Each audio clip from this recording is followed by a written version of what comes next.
Well, what's poppin', man? It's your boy Trip G, man. We back again with another Blunt Convo episode. We got a big, very special guest to me, man. Family to me, but to y'all, he's other things, man. We got Jabee here on the scene, man. How you doing, fam? Chilling, bro.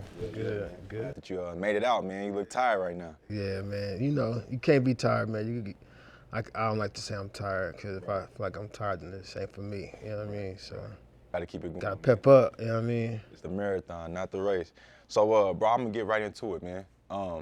Years ago, you had took me out to Cali with you. It was my first time going. 19-hour whip, that shit was crazy.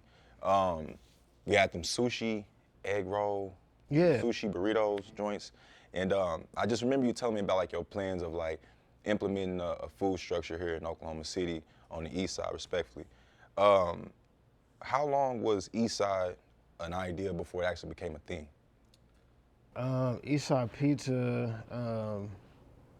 So initially I was gonna do the sushi, because the one we went to was my homie spot. Yeah. His name was Andy Wynn. And then he sold that, and so we had to pivot, and we was gonna do burgers. Did we do the burgers too? Did we go try the burgers he had? We did try the burgers. It was the donuts. The rainbow bun and all that. Yup. We was gonna bring that, and so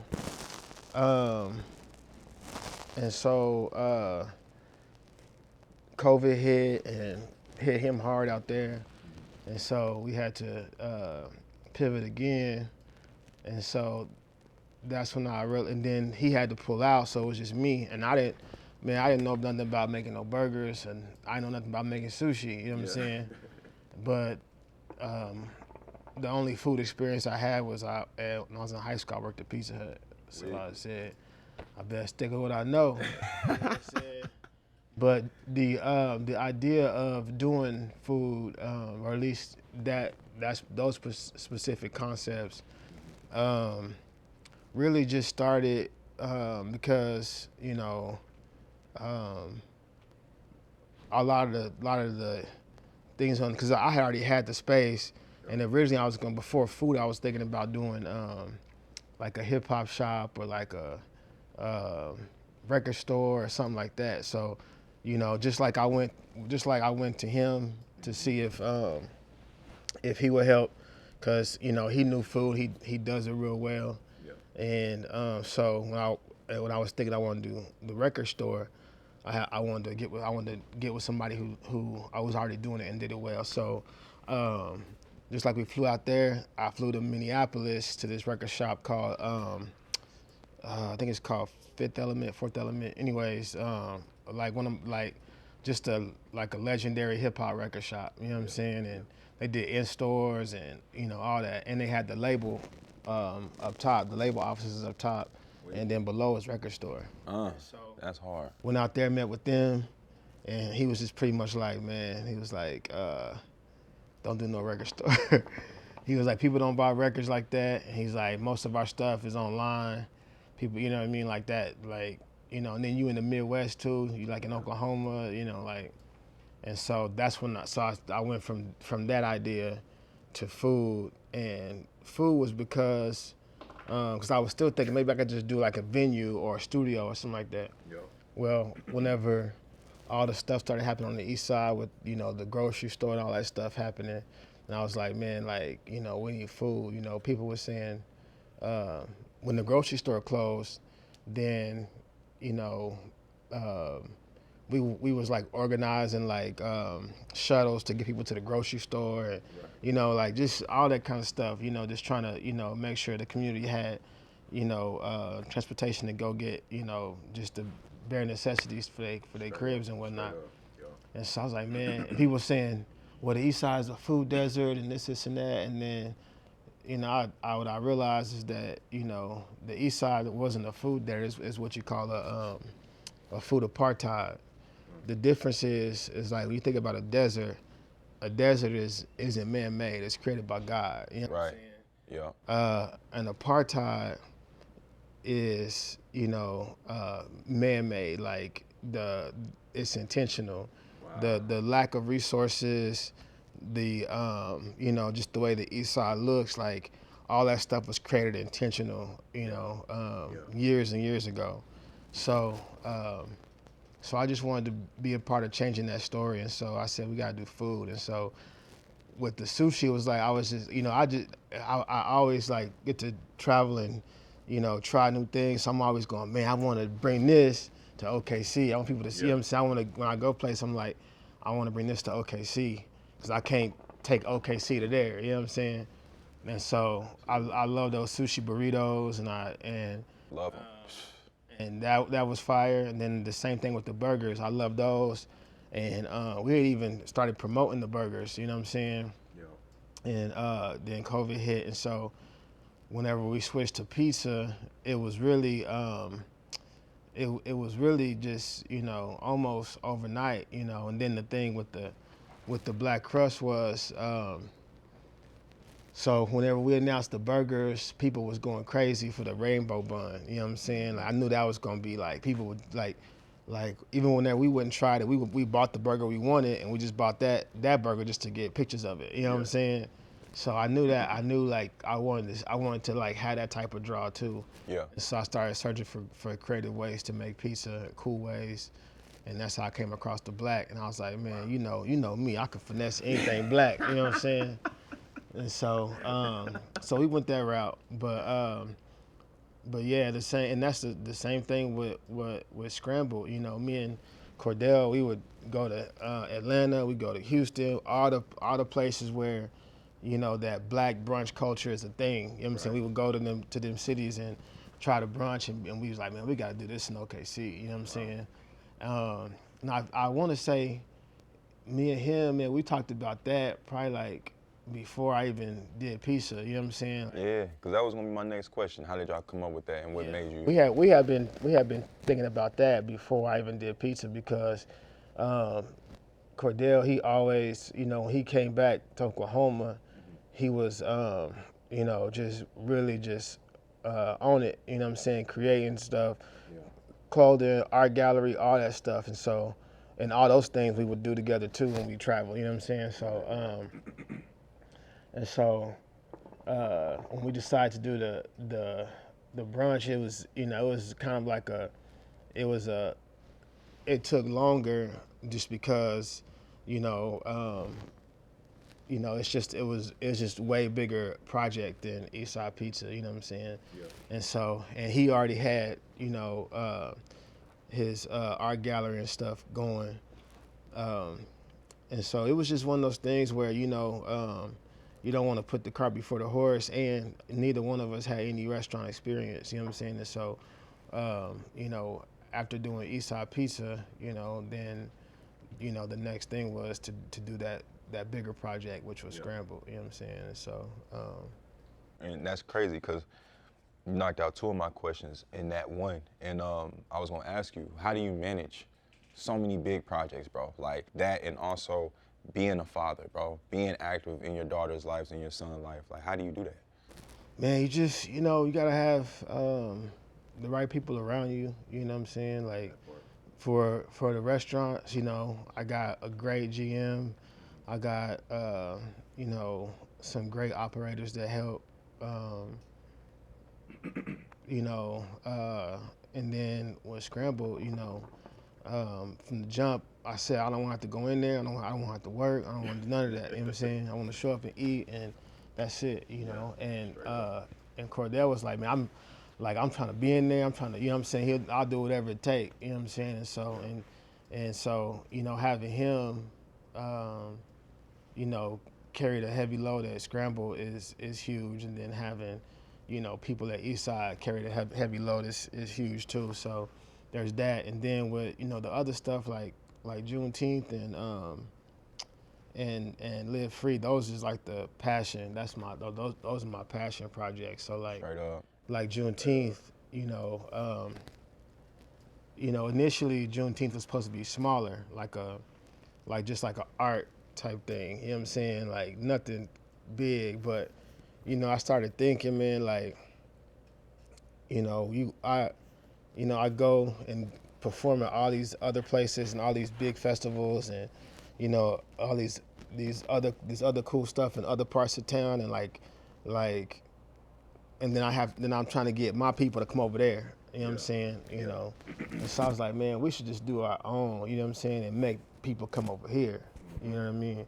And so just and thinking like that, I was like, man, I want people to be able to come out of these, walk out their house, and experience something like they would have to travel to go see. You know what I'm saying? And so, and that goes back to having good people around you. So as soon as I decided to grow it and make it bigger than just something that was like just like a little thing, then it was like recruiting people, and helping getting people to see the vision. You know what I'm saying? Yeah. And want to be down. And so That's definitely yeah. And the same thing with Live Free. And then with my kids and just personal life, it's like I got all my kids' moms. They understand what I do and they help me. My sister is big. She always there. My mom is always there. You know what I'm saying? So there's just people around who understand the bigger picture. You know what I'm saying? Yeah. Understand we do all this stuff. We work this hard because we like to chill. Meaning you work this hard and do everything now so you can chill later. Yeah. You know what I'm saying? And so yeah. That's one of the for me, one of the biggest differences I see like within you now and like before, like I would say 6 years ago, is the embracing of team. What's made you more comfortable with embracing the team? Is it just because of, like how you said, it's simpler, or is it something with you that's changed? It's probably something in me, but also just getting people around you that you trust. You know what I'm saying? And people around you who ain't trying to compete, who if you lift them up or you give them a platform, then it's like they can take it and then go run with it. You know what I'm saying? As opposed to a nigga just waiting for you, like sitting back waiting for you to do all this stuff and put them on. You know what I'm saying? And people who are comfortable being their own person. You know what I'm saying? And just understand it don't none of this can work without collaboration. You know what I'm saying? None of this can work without good people around you, and the people and everybody for the majority, everybody that's on Live Free, people I know since I was in elementary school and middle school. You know what I'm saying? Day one's for real. Yeah, and so and then giving them opportunity to lead and have their own space too and control what they do. You know what I'm saying? And so, but just when you have people around you who are constantly trying to compete with you, then that's different. And I just felt like that for a long time. Where I just felt like I couldn't trust people because people secretly secretly just want you, want you to stay down. They try to make everything you do small so that what they doing look bigger. You know what I'm saying? And I don't look at it like that. I look at it like, man, even the biggest thing I've done so far ain't gonna be the biggest thing I did. You know what I'm saying? Absolutely. And so for some people, that one thing that they do, that's gonna be the biggest thing they did. You know what I'm saying? And so because of that, they try to people oftentimes try make your shit look smaller so that theirs looks bigger. But yeah, man, I like working with people. I love collaboration. I love having people around me who want to grow like I do. You know what I'm saying? And understand that it's not a competition, man. We in this together. So yeah, the whole city, we in this together. I wanted to ask you, with Juneteenth, with that being a big project, you said that's a passion of yours. How long do you see yourself running it? Is that till the wheels fall off, or do you eventually see you passing that over? So the plan is we got a committee of about 20, 25 people, and we try to grow it each year. But the plan is to duplicate myself. So in 5 years, I could just show up and just kick it. You know what I'm saying? I don't want things to be the Jabee show. You know what I'm saying? And that's another thing too. Is as just civilized people, it's important that we pour into other people so that they can, you know what I'm saying, have opportunities too. So I wanna build somebody up so they can have that opportunity to do all that. You know what I mean? And even if it's two people doing it, or you know what I'm saying. That's why every year I'm like, whenever we meet, I tell our committee, I'm like, you know, we got 100 volunteers. You know what I'm saying? Like, be looking for people that we can add onto the team for next year. You know what I'm saying? And so just like last year, we brought on this from last year's festival. We brought on 3 new people to the committee. You know what I'm saying? Just because we was watching them going, dang, this person is on top of it. This person showed up early. This person stayed late. You know what I'm saying? Like, you know, people who really believe in it and understand how important it is, not just for the show, but for like the big picture being the community. You know what I'm saying? And so, so yeah, I don't plan on, you know, I would love for it to be its own, you know, entity, and you know, have people that do it. You know what I'm saying? And people that we have now help get it off the ground, and then we can, you know, we got some young person that's about to come. You know, we may already know, we might not know who they is, but in 5 years, this them. You know what I'm saying? And they making moves and doing things that I didn't even imagine you can do with the festival. You know what I'm Right. saying? Yeah. Straight up. So that's the goal. That's the plan. You know, and you know, and also just, you know, man, just keeping it black. You know, too. So. Keeping that with it. So, you have any plans to open any other businesses in any other parts of Oklahoma City, or are we sticking with the East Side? Nah, you know, I don't know, man. Like, you know, they say, and they say, you know, you want to give a restaurant 5 years. Like, had I not had Cordell, you know, being able to like take the lead for Scramble, I wouldn't have did it. You know what I'm saying? And so, cause Eastside wasn't even, you know, barely a year old when we started it. You know what I'm saying? When we started Scramble. So, you know, I think it's important that, you know, you try to give a business like 5 years before you know, do something else. But so restaurant wise, we might do something else with Scramble. You know, somewhere else. And I know Cordell has, you know, passions and ambitions that, you know, go beyond like anything I got, you know, and so we might do something else together.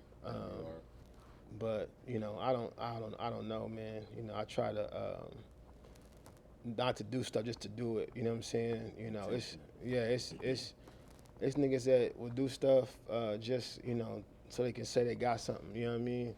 Um, you know, but you know, I try to be intentional with everything I do, and just like with pizza. You know what I'm saying? Had I not known Andy, I wouldn't have even thought about doing food. Had that not happened with the community and the food, I wouldn't thought about doing pizza. You know what I'm saying? So, so just, you know, if there's a need, you know, for sure. But you know, Yeah. I'm not just trying. You know, it's hard, bro. You know what I mean? And I can only, man, I'm watching it. I'm watching it. Like I tell you, I take notes from you all the time, and I just see, and I'm able to kind of navigate to see what I want to pick up, and what I don't want to pick up. You know what I'm saying? And food industry, to me, I don't know if that's something I want to pick up. That's just, well, at this time, you know. yeah, But you know, one of my one of the guys who helped kind of mentor me, he owned in the urban. He owns Honey Bunny and Packers and some more stuff. But you know, I remember him telling me, he's like, man, this is the hardest thing you're gonna ever do. You know, restaurant business. He passed away, but he would always tell me, man, it's the hardest thing you're ever gonna do. You know what I mean? And so he wasn't lying. you gotta choose your heart. That's what it is. So my last question, man, I don't even really ask about music stuff. I've learned from you, man. Like, I get it. There's so much shit I've learned from you, bro. And the way I'm breaking it down is like, bro, I'm really enjoying being me, Trey. I'm enjoying building relationships and like learning who people are. And it's not based off music. It's not based off what I can do for them for this or that regard. It's like genuine relationships. But I want to ask you, man, with you being firstly signed to your label and everything, what are we to expect from Jabee music-wise? You know, the cool thing about now, the cool thing now about the label is when it comes to music, you know, I could just record the music, send it. They tell me when it's coming out. They tell me, you know what I'm saying, like who's doing this, who's doing that. You know what I mean? You know, artwork, all that stuff. Like, man, you send it to me, I tell you if I like it or not. You know what I mean? That's it. Wow. And so, you know, that stuff, like all that, like stressing about PR and press. Only thing I gotta do now when it comes to that is, you know, say if I want to go, or you know, if I like this person. You know what I'm saying? Like, and everything else is taken care of. So, I think that's, you know, that's definitely a luxury I never had before. So I think now, you know, trying to put out the best music is gonna be the main thing. You know, not worried about like, you know, how to make it an impact. You know what I'm saying? Because you know they'll do all that now. Straight up.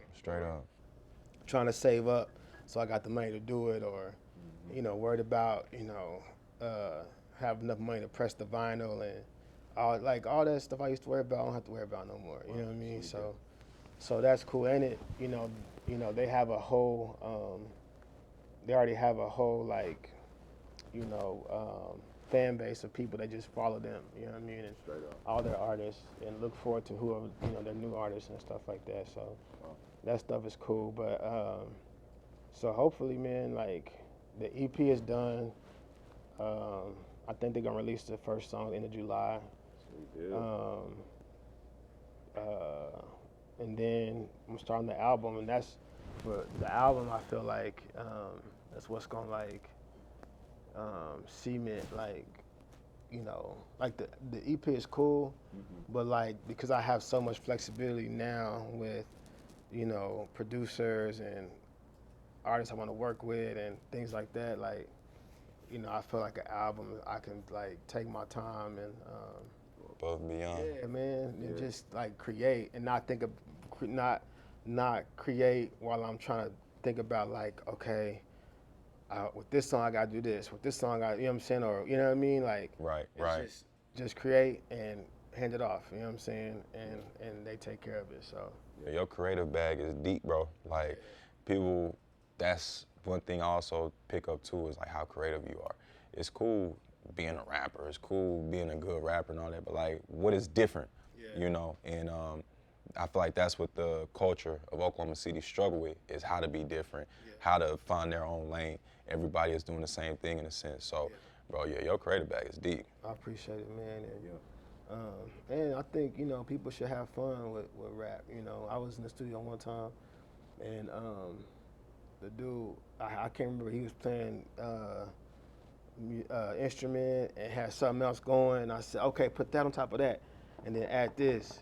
He was like, nah, those don't go together, man. Like, you know, that's not how, you know, how theory works. And I said, man, this is hip hop, bro. Yeah. You can do what you want to do. You know what I'm saying? We get to make the rules. You know what I'm saying? Like, you talking about something that like don't even matter, bro. You know what I'm saying? Like, you know, so I look at it like that. You know, like it's just, you know, it's important to just you know, just be creative and, you know, think outside the box. We get to decide what it was. You know what I'm saying? Like, especially with hip hop, man. Like, that's why hip hop is what it is, because, you know, we get to decide what it is. You know what I mean? Nobody can't tell you what hip hop is, especially if you come from that culture. It's in you. You know what I mean? Nah, man. But yeah. Yeah, man. Well, I appreciate you, bro, for joining us today, man. I don't want to hold you up too much longer, man. I know you got a lot going on, brother. Good. Thank you so much, man. No, thank you. I was gonna say something else though. I don't remember. It's all good. Yeah. Ben, but you too, bro. Yeah. It's been good to, you know. I was talking to Jess the other day, and he was saying how, you know, just, you know, how he's been seeing all the moves you making and stuff like that. He's like, man, that dude is on it, man.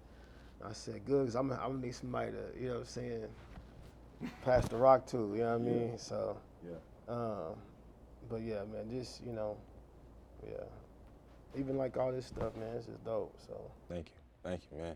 Shout out to the team, man. Shout out to Blake. Shout out to Meteor, home team. Shout out to Jabee, Eastside Pizza House, Scramble, D's, everybody, man. Appreciate y'all for tuning in with us on another episode of Blunt Convo. Thank you, Film. Appreciate you, my brother. We'll be in touch. All right, y'all, we out.